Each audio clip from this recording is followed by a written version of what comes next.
শব্দ নেশাযুক্ত ত্রিপুরা হয়ে গেছে এবং ত্রিপুরার করিডোর হিসেবে ব্যবহার হচ্ছে, শুধু উত্তর পূর্বাঞ্চলে নাও, অন্য জায়গা। আপনারা যারা সাংবাদিক বন্ধুরা এখানে এসেছেন, আপনাদেরকে স্বাগত জানাচ্ছি। আমরা বামফ্রন্ট কমিটি আমরা আপনাদেরকে ডেকেছি কিছু বিশেষ কারণে। দুইটি বিষয় প্রধানত, সেই দুইটি বিষয় আমি আপনাদের কাছে বলবো। পরবর্তী সময়েতে বামফ্রন্টের সিপিআইএম এর সম্পাদক, সিপিআই নেতা, আরএসপি নেতা এবং ফরওয়ার্ড ব্লকের নেতারা আছেন, তারাও বলবেন। আমি যে বিষয়টা বলতে চাই প্রথমত হচ্ছে ত্রিপুরা বিধানসভা নির্বাচনের জন্য 5ই জানুয়ারি 2023 ভোটার তালিকা প্রকাশিত হবে, চূড়ান্ত ভোটার তালিকা। আমরা লক্ষ্য করছি এই চূড়ান্ত ভোটার তালিকায় ত্রিপুরার জনগণ এবং রাজনৈতিক দলগুলো যখন পূর্ণ প্রস্তুতির মুখে বিজেপি নেতৃত্বাধীন ফ্যাসিস্ট বাহিনী এরা আবারও সন্ত্রাসের মাত্রা বাড়িয়ে দিয়েছে।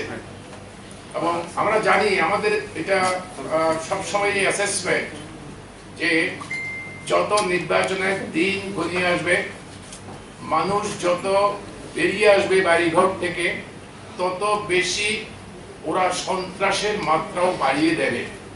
যদিও বিজেপি দলের সন্ত্রাসীদের সংখ্যা দারুণভাবে কমে গেছে, ওদের জনভিত্তি অনেক কমেছে, দ্রুত হ্রাস পাচ্ছে। প্রতিদিন আপনাদের সংবাদ মাধ্যমে আমরা দেখছি যে বিভিন্ন জায়গায় বিজেপি দল ছাড়ার হিড়িক পড়েছে। এই সন্ত্রাসের মূল কারণ হচ্ছে বিজেপি জানে গত বিধানসভা নির্বাচনে 2018-তে তারা কি করে ক্ষমতায় এসেছিল সেটা তারা জানে। সন্ত্রাসের কথা বলছি না, কার ভোটে বিজেপির নিজস্ব ভোট ব্যাংক বলতে কি এটা বিজেপি জানে। এই যে মানুষকে মিথ্যা প্রতিশ্রুতি, যা আজকের স্বরাষ্ট্রমন্ত্রীর ভাষা ইয়ে তো জুমলা থা, উনি নিজের মুখে বলেছেন, এটা আমরা বলছি না, জুমলা। এই প্রতিশ্রুতির বন্যা বয়ে দিয়ে মানুষকে বিভ্রান্ত করে যারা যারা ক্ষমতায় এসেছিলেন তারা এখন বুঝতে পারছেন সেই মানুষগুলোকে 5 বছরের দোরগোড়ায় এসে আর ধরে রাখতে পারছেন না। তার জন্য যে আক্রমণ, সেই আক্রমণের মাত্রা আর বাড়িয়ে দিয়েছে। এই আক্রমণ হচ্ছে বামফ্রন্টের বিরুদ্ধে, কংগ্রেসের বিরুদ্ধে, মথার বিরুদ্ধে, সবাই বিরুদ্ধে, সব বিরোধী রাজনৈতিক দলগুলোর বিরুদ্ধে আক্রমণ ইত্যাদি হচ্ছে। ওরা খুব পরিকল্পনা মাফিক, এটা হঠাৎ করে কয়েকটা ছেলের মাথা গরমের ব্যাপার না, কারণ এই বেস তারা ধরে রাখতে পারবে না, এই ভোট ব্যাংক তারা ধরে রাখতে পারবে না, এটা জানে। আপনারা লক্ষ্য করবেন যে ভোটার তালিকার খসড়ার উপরে দাবি আপত্তি শুনানি চলছে। একটা দল, একটা সরকার কতটুকু অগণতান্ত্রিক হলে পরে এই যে ভোটার তালিকার নাম তুলতে শুনানি কেন্দ্রে হামলা হচ্ছে। গতকাল সোনামুড়ার একটা ঘটনা আপনাদের সংবাদ মাধ্যমেও প্রকাশিত হয়েছে, টিভিতে ইত্যাদিতে প্রকাশিত হয়েছে, ভোটার তালিকায় নাম তুলতে দেওয়া হবে না। আমরা আপনাদের মাধ্যমে ত্রিপুরারবাসীকে একথা বলতে চাই, ভোটে রিগিং করার যে পরিকল্পনা, জোট চুরি করবার জন্য যে পরিকল্পনা, সেই পরিকল্পনা শুরু করেছে। নির্বাচন কর্তৃপক্ষের কাছে আমাদের আবেদন, আমাদের নিবেদন, আমরা বামফ্রন্ট ওনার কাছ থেকে ফেভারিজম চাই না। যা সত্যিকারে সেই ঘটনা বলুন। আপনার কর্মচারীরা যারা বিএলএ আছে, মৃত ভোটারদের তালিকা থেকে তাদেরকে বাদ দিচ্ছে না।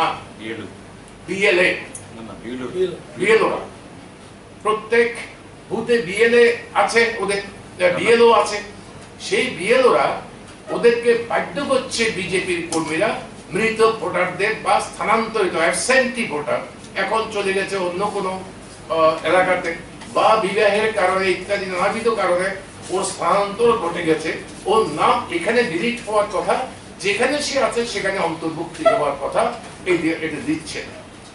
নতুন ভোটার যারা আবেদন করেছিল সোনামুড়ের ক্ষেত্রে দেখেছেন আপনারা, তাদের আপনার আধার কার্ড দেওয়ার পরেও তাদেরকে তাদের কাগজপত্র মানে আপনার এই শুনানি কেন্দ্রে ঢুকে পুলিশের উপস্থিতিতে কাগজপত্র ছিঁড়ে ফেলেছে। নির্বাচন অথরিটির কর্তৃপক্ষের এখনো কোনো এই ব্যাপারে কোনো ভূমিকা দেখা যায়নি। শুধু এই ভোটার তালিকা এইগুলো করছে তা নয়, ভোটার তালিকা এইভাবে 2 নম্বরই করার কাজ আরম্ভ হয়েছে।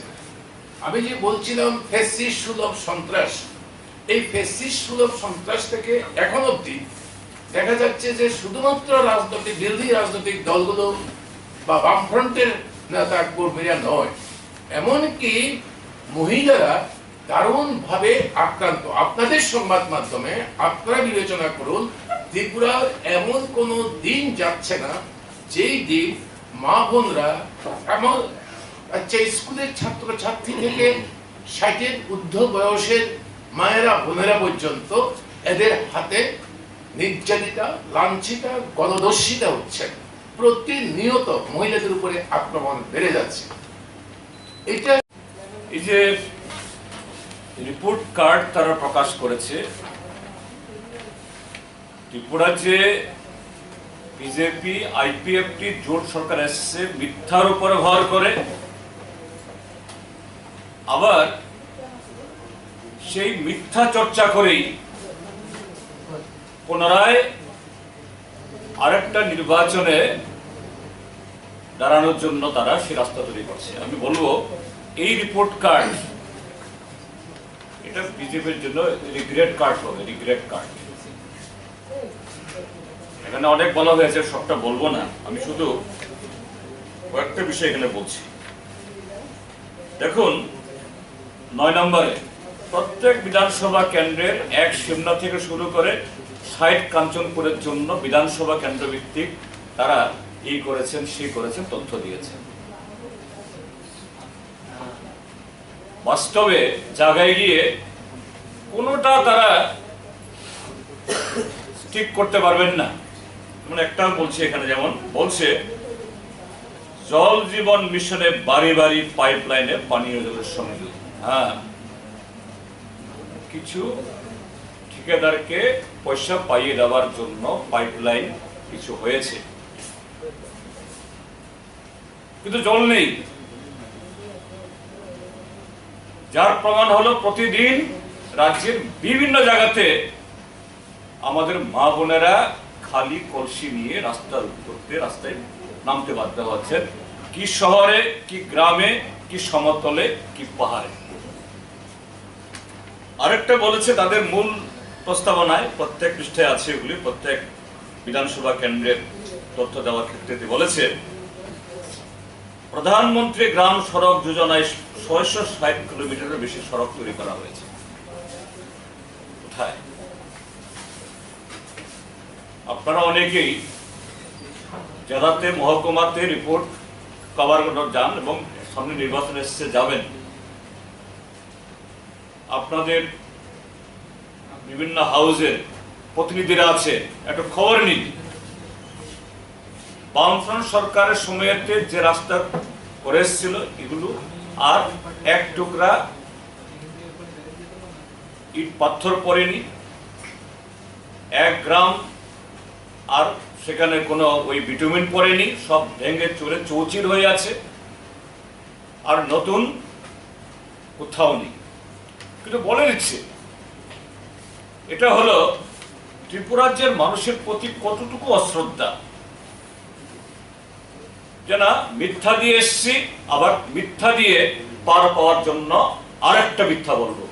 এটা আমরা বলেছি সেদিন 21 তারিখে যে আমাদের জনসভা আস্তাবল থেকে বলেছি, যদি হিম্মত থাকে, রাজনৈতিক নৈতিকতা থাকে, সৎ সাহস থাকে, 2018 ইংরাজির বিধানসভা নির্বাচনে 299টা প্রতিশ্রুতি দিয়েছিল, একটা একটা করে কোন প্রতিশ্রুতির কি হাল হয়েছে, কি করেছে বিজেপি, সে রিপোর্ট কার্ড প্রকাশ করুক। কাজে ওই সমস্তের ধারে কাছে না গিয়ে কতগুলো আগের স্কিমের নতুন নাম দিয়ে 2-4টা নতুন স্কিম ঘোষণা করে এই ত্রিপুরার যে মানুষকে বিভ্রান্ত করা যাবে না। কাজে এগুলোই আজকে আমরা বলতে এসেছি যে আমরা শুধু আজকেই এই সাংবাদিক সম্মেলন থেকে তাদের এই মিথ্যা রিপোর্ট কার্ড যা তাদের রিগ্রেট কার্ড হবে এই সম্পর্কে বলার জন্য আসিনি। প্রত্যেকটা বিধানসভা কেন্দ্রে এরা যে সব তথ্য দিয়েছে, প্রত্যেকটা বিধানসভা কেন্দ্রে প্রতিটা আইটেম ধরে আমরা বিজেপিকে চ্যালেঞ্জ করব। তোমরা অঙ্ক দেখিয়েছ, টাকার পরিমাণ দেখিয়েছ, অর্থাৎ এগুলো মানুষ দেখেনি, এগুলি লুটপাট। এবং এই লুটপাটের চেহারা কি এটা কোষবা ভবনে বিকাল হলে দেখা যায়। ইনোভা গাড়ি আর এসইউভি গাড়ির লাইন কোমরা চুমরা থেকে শুরু করে কিভাবে ওরা আঙ্গুল ফুলে কলা গাছ না বট গাছ হয়েছে। ত্রিপুরা রাজ্যের মানুষ এই অপমানের এবং এই লুটপাটের জবাব দিন। এটুকুই আজকে আমাদের বলার। সবাইকে ধন্যবাদ। তিনি যে কিসান মুখ্যমন্ত্রী কমরেড মানিক সরকার আগো সামানি যে আং গ্রেটার ত্রিপুরাল্যান্ড সাপোর্ट खायो आमते सामानी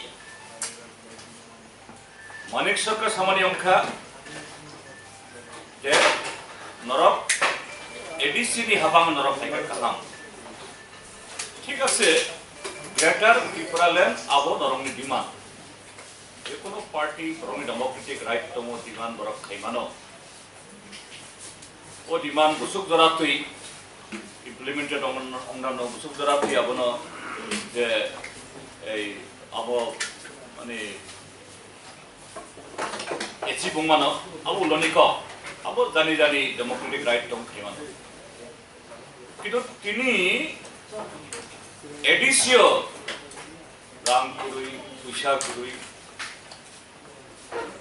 তৈরি প্রজেক্ট লামানি প্রজেক্ট ক্ষেত্রদের তৈরিনানি প্রজেক্ট আবার বিভাগ বন্ধন দক্ষা এই যে বিজেপি গভর্নমেন্ট রাম কলসা বানারিয়া এডিসি নি মানথাই বরক আপন রিলিজ খাইয়া ভিলেজ কমিটি মিটিং খাইয়া কবি ও বিজেপি নি এগেইনস্ট বিরুদ্ধে কক দিশায়ই বাহাই খাইই ত্রিপুরা সারংনি বা এডিসি নে হামকরে খাইনাই আবশ্যক যে ব গ্রেটার ত্রিপুরাল্যান্ড নাম সাপোর্ट खायो अকক सामानिया